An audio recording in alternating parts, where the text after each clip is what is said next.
Good stuff, good stuff. I got introduced there as Dan Harding. That is my name. My friends call me Dan or Daniel, or my best friend has recently started calling me Hipster Henry VIII.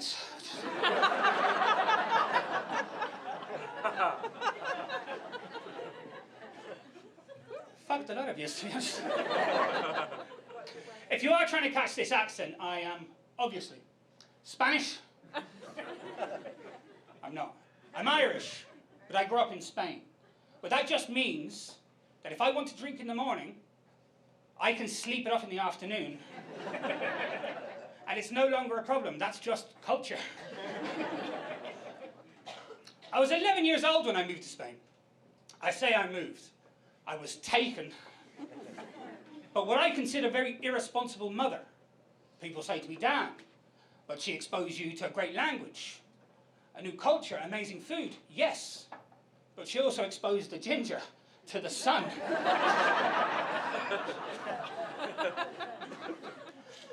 I say she's irresponsible as well, right? Because when I was 8 years old, I found a pair of handcuffs in her wardrobe. Oh, we're all fucking fine with that, are we? You kinky fuckers here. You don't know what that shit's done to me. 28 years I repressed that memory. Just to think of my mother as a policewoman. I say she was a great mum, but she did do some irresponsible things. Like when I was 5 years old, my mother decided that a great family holiday destination was Amsterdam.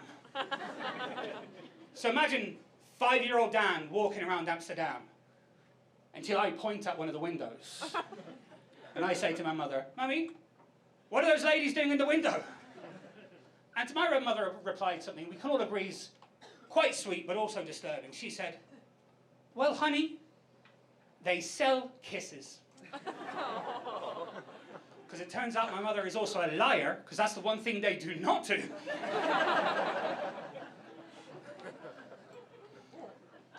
People, when they find out I speak Spanish, they always want to know the same thing. They always want to know swear words. So if someone says to you, vete a la mierda, that means fuck off. Someone says to you, que te den por culo, that means fuck you. Someone says to you, hijo de la gran puta, que te vaya a la puta mierda, socarón, me cago en los muertos que parió tu madre, tonto, que eres más tonto que tirar por pino, que pillar pellizco de la ventana. That means, fuck off! I am aware my sex appeal goes up a couple of points when I speak Spanish. I'm now at 2. It was quite daunting moving to Spain at 11 years old. A new culture, I knew everything, like I said earlier. But I knew I was going to be okay. When I found out the Spanish, well, they put potatoes in everything. My favourite thing, patatas bravas? Oh, some yes, for patatas bravas, some nods, yeah. The literal translation for patatas bravas is fierce potato. Which is also the nickname the kids gave me at school.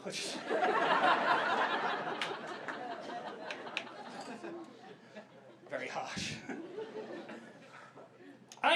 In Spain, I lived on an avocado farm. This is Brighton, you know what avocados are here. Because I was in Portsmouth a couple of weeks ago. I had to explain some shit. Like what vegetables were, it was funny.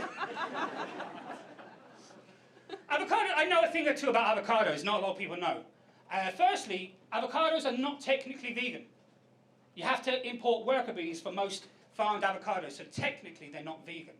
And also, according to the internet, they taste like freshly washed penis. Now,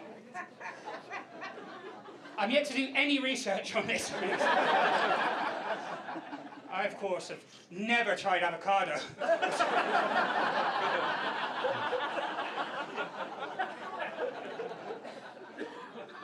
By now I know there's a vegan alternative.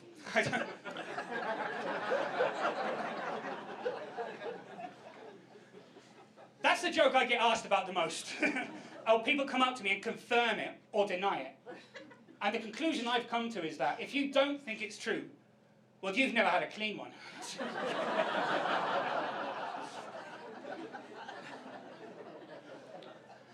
I live in Brighton. I live in Brighton now. Brighton's an interesting place. You are pretty weird and all that. I was talking to somebody recently that was here for the weekend. They were there they'd come down from Reading. And I said, oh, what are you doing here for the weekend? And he goes, oh, well, the council have paid me to come busk in the streets of Brighton. I was like, not the smartest thing to do in the economical crisis that we're in, but okay. But the other thing I thought was, if there's one thing Brighton does not need to outsource, it's fucking musicians, to be honest. I live here, I live with my brother. My brother is 17 years younger than me. I mentioned earlier how irresponsible my mother was.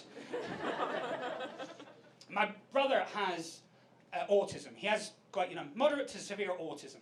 And a lot of people ask me about his autism a lot. Like, what's his savantism? What's his special interest? What's the thing he does better than anyone else in the world?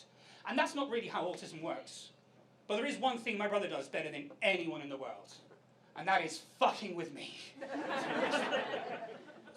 My brother, he's what's classed as non-verbal level 2 or gestural communicator, which he does have some speech. He communicates in a very specific way. Like, for example, he loves a call and response, like a panto, or when you go to a birthday party and people shout, hip hip hooray, or, for example, I can't say goodbye to him. Like, you'll all know this. I have to always be like, see you later, alligator! It's good to know where the autistic people are in the room.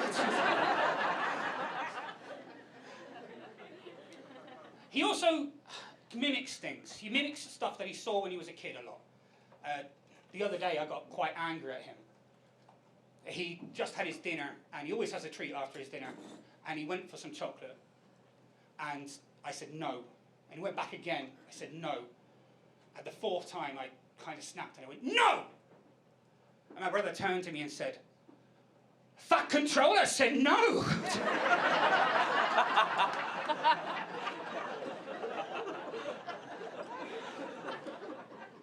After fat controller said no, you lose that fucking argument. Just have the fucking chocolate. There's a shit. There's no coming back from fat controller said no. It also can be, quite difficult to get into a relationship, meet somebody new, because he's always going to be in my life. He lives with me, I'm his carer, I'm his guardian, and so that's never going to change. And I'm not telling you this for any sympathy, but I would really like your pity, in many ways.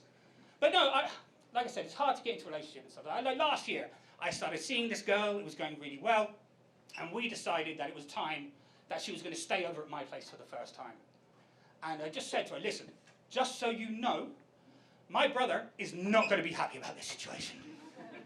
Because my brother obviously does not want me getting laid. Because he doesn't like change.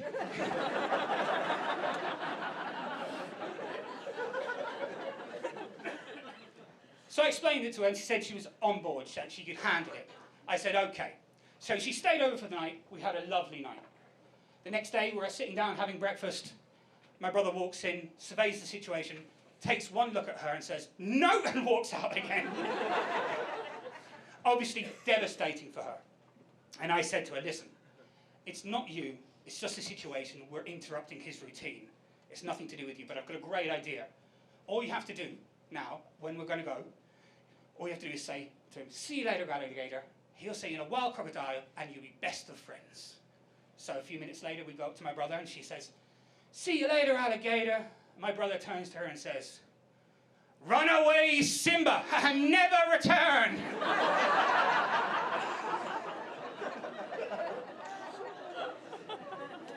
Devastating. He is the best wingman in the game, though. I mentioned there the fat controller. He loves Thomas the Tank Engine, man. Loves Thomas the Tank Engine. It's quite a common thing with people with autism. One of the reasons is because it's trains. The other one is because, I don't know if you remember, Thomas, but their faces don't move a lot. They're quite static, so there's big emotions and they don't change. It's also why he loves the Kardashians.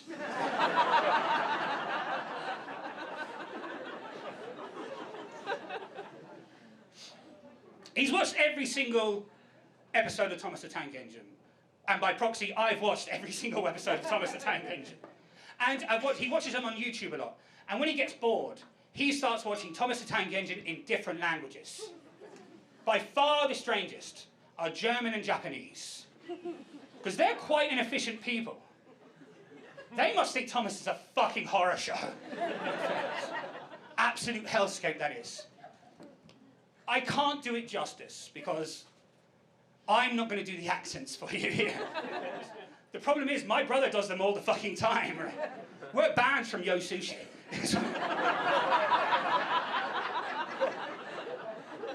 We can't go there. Also, we used to have a really loving relationship, right? Brotherly relationship. But about 2 years ago, I taught him how to tell the time. And now, we live in a 1950s marriage. Because he has his dinner at 7 o'clock. Right? And if I'm not in the kitchen making his dinner by 6:30, he comes and does a little drive-by to wherever I'm at and gives me a dirty look. And then he goes again. And if it's about 6:45, he comes and finds me when I'm in the sitting room, points at the clock and says, 7 o'clock? And if it's get past 7 o'clock, I'll be honest, guys, I've not let it get that far yet. I'm too scared. It's too frightening. Also, one of the good things, and the things I'm envious about his autism is that he does not need to worry about the bigger things happening in the world. Because he's quite oblivious to, like, wars, famines, the economy, all this kind of thing. All he cares about is if he's getting pizza on Friday night, to be honest, which is amazing. But it can create a couple of awkward situations. It was his birthday not too long ago. And one of my brother's special interests is he loves a flag. Loves a flag, draws flags on everything, he loves a flag. So I asked him, what do you want for your birthday? And he said, T-shirt. I said, okay, what T-shirt do you want? He said, T-shirt, flag. And I said, what flag do you want in your T-shirt? He said, Russia.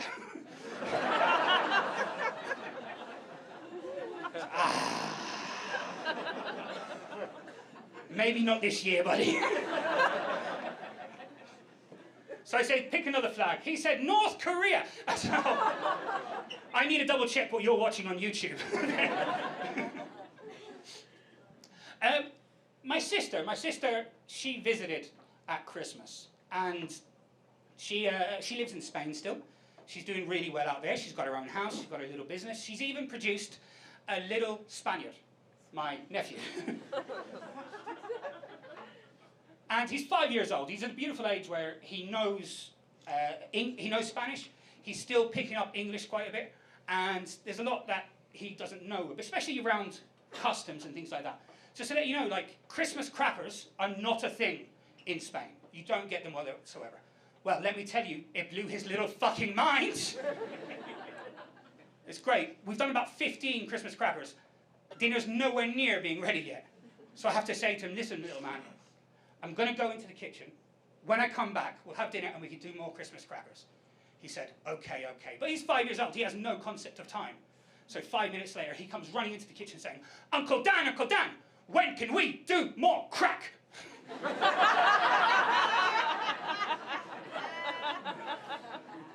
I don't know if he spent Christmas with a 5-year-old. It's very much like being with someone on crack. He also, my sister and I often talk about autism, and because it's part of our lives, it's also like, you know, everything that we are is part of our lives all the time. And when she was over at Christmas last time, and we were talking about like the cause of autism, because it was in the news, I don't know if you remember last year, and we're saying like it's mainly genetical and all this kind of stuff. And I said to her, well, isn't it great? Aren't we lucky that we didn't get those genes? And my sister said to me, Dan, you have a favourite spoon.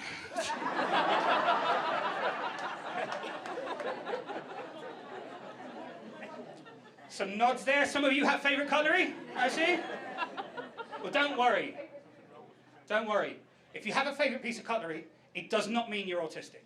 Because there was a study done by a Dr. Charles Spence at Oxford University, and he determined that depending on the quality of your cutlery, the weight of it and the shape of it, it actually makes your food taste better. So it doesn't mean you have autism. But as my sister pointed out to me, If you know the study, on the other hand, you probably do. Let me explain this spoon to you. It's got a really long, round handle, guys. See here? Rounded just right. It's also, the curve, it's not too pointy, it's not too round. It's a great head. I'm fully aware it does sound like I want to fuck this spoon. But that would be ridiculous, it's a spoon. We can only do oral.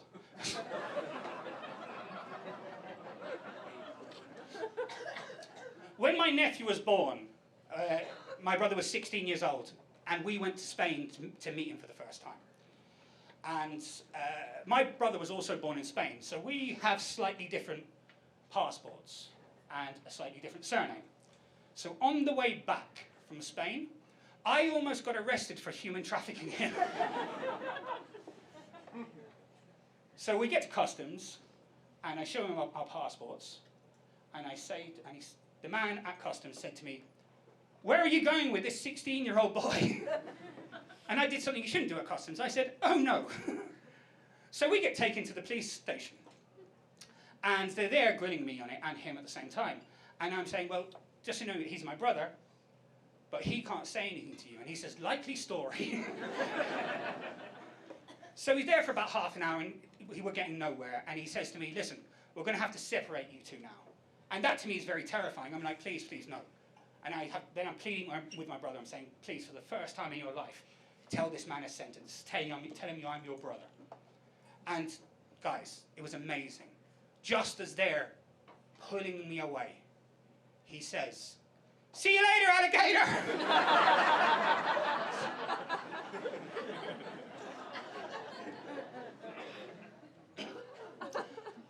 At the beginning of last year, guys, I decided that I needed to get my shit together. So I went back to the gym, and so far I've lost any motivation. And I had to give up the gym. I had to give up the gym for mainly medical reasons. Because I don't know if you've seen the news and the way the world's going. We could get drafted into the army at any point. And I'm not taking any fucking chances. So it turns out I'm not fat, I'm just a pacifist. But I do struggle with my weight. I do struggle with my weight. People tend to give me unsolicited advice about looking slimmer. Apparently layers are meant to help you look slimmer. But in my experience, lasagna does quite the opposite. I do struggle. I have something called an underactive thyroid. For those of you who don't know what an underactive thyroid is, it's a gland in my neck that makes it very difficult to walk past Greg's.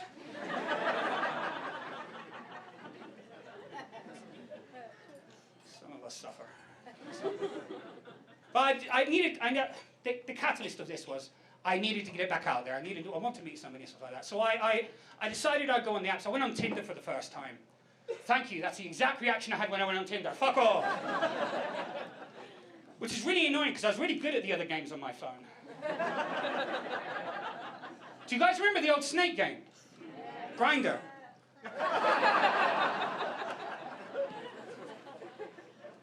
Online dating's hard, man. Online dating's hard. Especially when you look like you killed Anne Boleyn.